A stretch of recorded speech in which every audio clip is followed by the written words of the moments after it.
وہاں پہ پہاڑی علاقہ ہے تو وہاں پہ جو ہے وہ ٹنل بنا کے راستہ نکالا گیا ہے. تو راستہ مشکل ہے، لیکن اطلاع یہ ہے کہ جو سیکیورٹی کے اہلکار ہیں، سیکیورٹی فورسز کے جو جوان ہیں، وہ وہاں پہ پہنچ چکے ہیں اور وہاں پہ جو آپریشن ہے وہ آپریشن جو ہے وہ شروع کر دیا گیا ہے. آپریشن کے حوالے سے یہ اطلاعات آ رہی ہیں کہ اب تک جو وہاں پہ کارروائی کی گئی ہے، اس کارروائی کے نتیجے میں ناظرین یہ بتایا جا رہا ہے کہ کوئی 20 مسافر جو ہے وہ چھڑا لیے گئے ہیں. 3 جو دہشت گرد ہیں ان کو جو ہے وہ ہلاک کر دیا گیا ہے، ان کو جو ہے وہ مطلب مار دیا گیا ہے دہشت گردوں کو، 3 دہشت گردوں کو، اور 20 مسافر جو ہیں اس میں آپریشن کے نتیجے میں جو ہے ان کو ریلیز کروا لیا گیا ہے، دہشت گردوں سے چھڑوا لیا گیا ہے. لیکن ناظرین اب ظاہر سی بات ہے کہ یہ اگر یرغمالی رہتے، جیسے کہ سیکیورٹی فورسز کا دعویٰ ہے کہ ہم نے جو اپنے وہاں پہ جو آپریشن ہم نے شروع کیا ہے کلین اپ، تو اس کے بعد تو پھر ڈیمانڈ نہیں رہتی. البتہ یہ سوال ضرور اٹھا ہے کہ اگر یہ آپریشن شروع نہ ہوتا، جس مشکل جگہ کے اوپر ٹرین کو روکا گیا، تو ظاہر سی بات ہے کیونکہ بی ایل اے کے جو ترجمان کا جو سٹیٹمنٹ آیا جے این بلوچ کا، اس میں یہ کہا گیا کہ اگر کوئی آپریشن شروع کیا گیا تو جو ہمارے پاس یرغمالی ہیں ان یرغمالیوں کو جو ہے وہ ہلاک کر دیا جائے گا، ان کو مار دیا جائے گا. جہاں پہ نازی آپریشن چل رہا ہے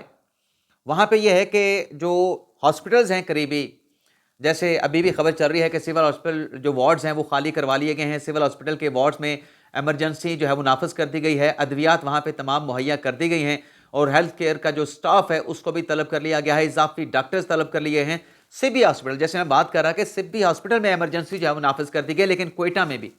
کوئٹہ کا جو سرکاری ہاسپٹل ہے وہاں پر بھی ایمرجنسی کا جو ہے وہ نفاذ کر دیا گیا ہے. تو وہاں پر صورتحال جو ہے وہ اب تک جو ہے وہ کلیئر نظر نہیں آ رہی. اور پہلے تو خبر یہ سامنے آئی تھی کہ جعفر ایکسپریس کے اوپر جو ہے وہ دہشت گردوں کی جانب سے فائرنگ کا واقعہ پیش آیا ہے، جس کے وزیر اعظم کی جانب سے، وزیر داخلہ کی جانب سے باقاعدہ طور پر جو ہے وہ مذمت بھی کی گئی تھی.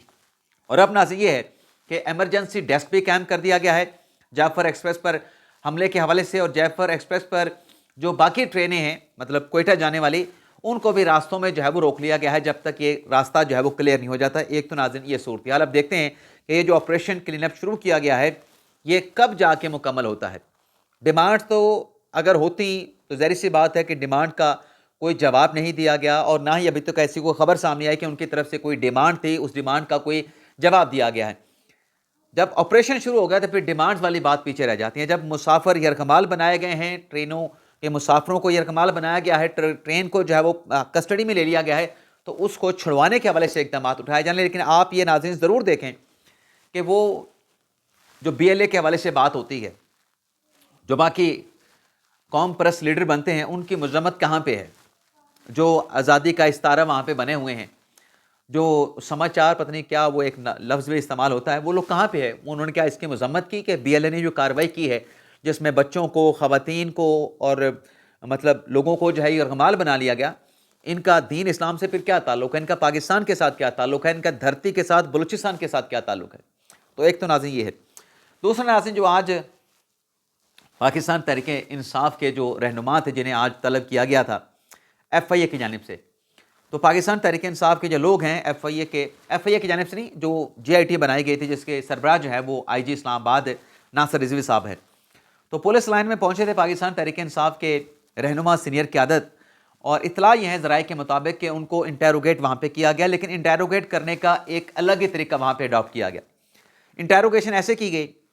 کہ سلمان اکرم لالہ صاحب کو الگ سے، کمل شوزف صاحبہ کو الگ سے، رؤف حسن صاحب کو الگ سے، اور اسد کیسر صاحب کو الگ سے جو ہے الگ الگ جے آئی ٹی کے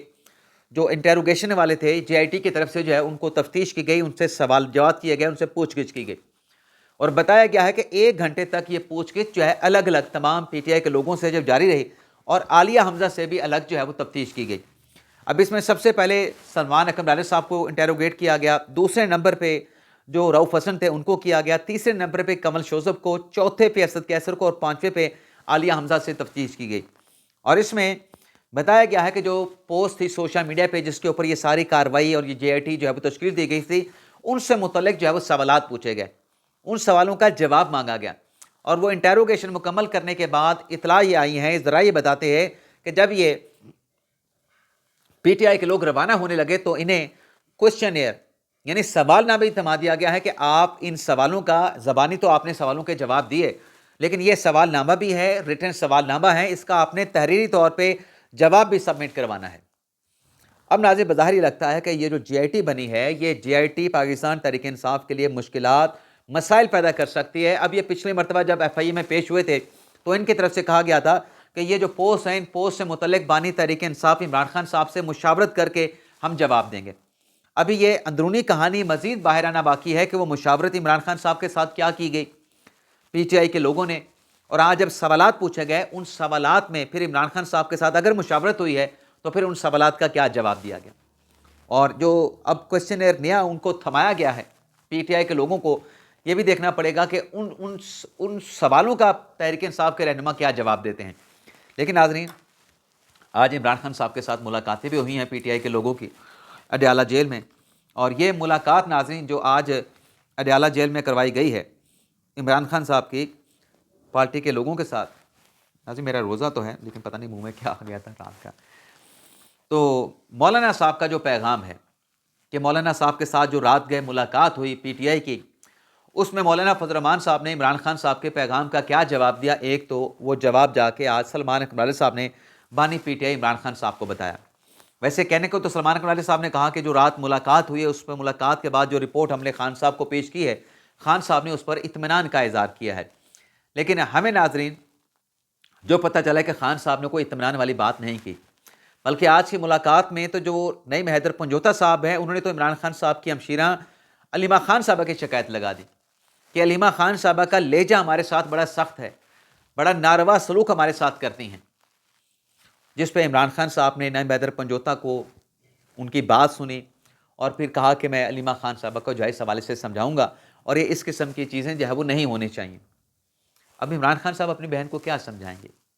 یہ نعیم حیدر پنجوتا صاحب نے جو علیمہ خان صاحب کی جو شکایت لگائی ہے، بات یہ ہے کہ علیمہ خان صاحب کہتی ہیں کہ میرا سیاست کے ساتھ کوئی تعلق نہیں، جو باتیں علیمہ خان اور نعیم حیدر پنجوتا کے حوالے سے سامنے آئی ہیں بڑی افسوسناک ہیں۔ پارٹی سے تو ان کا کوئی تعلق نہیں، پارٹی میں تو نعیم حیدر پنجوتا ہیں، علیمہ خان صاحبہ تو پارٹی میں نہیں ہے، اور اب تک جتنی بھی کوئی چیٹس جو اندر کی چیزیں سامنے آئی ہیں اس سے تو بظاہر ایسا لگا ہے کہ علیمہ خان صاحبہ پارٹی کو چلا بھی رہی ہیں اور پارٹی کے اوپر اپنا ہولڈ بھی رکھے ہوئے ہیں، خان صاحب چونکہ جیل میں ہیں لیکن اس بات کا اعتراف بھی نہیں کرتے۔ اب آپ دیکھیں کہ فیصل چودھری صاحب، فواد چودھری کے بھائی، انہوں نے آج کیا ٹویٹ کیا؟ انہوں نے یہ ٹویٹ کیا کہ خان صاحب نے میری بڑی تعریف کی ہے، میں خان صاحب کا بڑا شکر گزار ہوں کہ وہ مجھے اتنی رسپیکٹ دیتے ہیں، اور میں خان صاحب کی قدر کرتا ہوں کہ خان صاحب اتنے احترام کے ساتھ اتنی محبت اور شفقت کا میرے ساتھ مظاہرہ کرتے ہیں۔ لیکن حضرت نیاز اللہ نیازی صاحب جنہیں عمران خان صاحب نے اپنا ترجمان مقرر کیا ہے، آج انہوں نے بھی بانی تحریک انصاف عمران خان صاحب کا شکریہ ادا کیا، نہ صرف شکریہ ادا کیا بلکہ انہوں نے ایک اہم بات یہ بھی کی کہ مجھے ذاتی پبلسٹی کا کوئی شوق نہیں۔ اب آپ دیکھ لیں کہ جب آخری مرتبہ یہ خبر سامنے آئی تھی کہ نیاز اللہ نیازی صاحب کو عمران خان صاحب نے اپنا ترجمان مقرر کر دیا ہے، آپ کو وہ کہیں میڈیا پہ نظر آئے؟ نہیں نظر آئے ہوں گے، اور یہ نیاز اللہ نیازی صاحب کا خاصہ ہے کہ وہ میڈیا کے ساتھ زیادہ انٹریکٹ نہیں کرتے، کوئی ان کو چاہت نہیں ہوتی، لیکن آج میڈیا پہ آئے بھی، اور اندر کیا بات ہوئی انہوں نے آ کے بتایا کہ عمران خان صاحب نے ایڈوکیٹ ظہیر عباس